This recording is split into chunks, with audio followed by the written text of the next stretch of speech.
Have you ever had someone call you by the wrong name? Or maybe they butchered the pronunciation.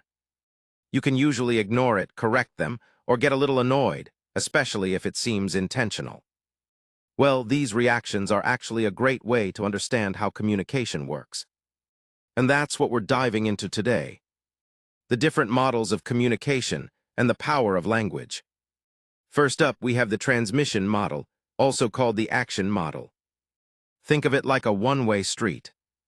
You have a sender who encodes a message, sends it through a channel, and a receiver decodes it. There's also noise, which can mess up the message, like a loud sound interrupting a phone call or your own thoughts distracting you. This model is great for understanding things like radio or TV, where there's no back and forth. Next, we have the interaction model or convergence model. This adds feedback and context to the transmission model. It's like a ping-pong game. You send a message, and the other person sends a response or feedback. Context, like the environment you're in or your mood, also plays a huge role. This works better for things like texting or email exchanges. Finally, the transaction model. This is the most complex.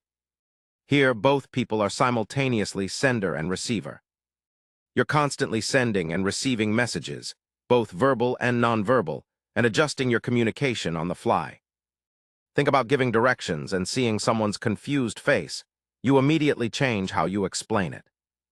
This is the model that best explains most of our real-life conversations. Now let's talk about language. It's our primary tool for communication, but it has some key characteristics. Language is arbitrary, meaning there's no inherent reason why we call a chair a chair. It's also ambiguous, with words having multiple meanings. Think about the word mouse. It can be an animal or a computer device. Language is also abstract. It allows us to talk about ideas, emotions, and concepts that aren't tangible, like love or justice. This abstract nature is what allows us to connect on deeper levels. And finally, language is powerful.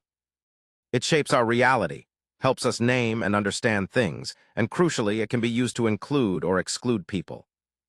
The words we choose matter, and using inclusive language, like gender-neutral terms and correct pronouns, shows respect and competence. Understanding these models and the nature of language helps us become better communicators in all aspects of our lives.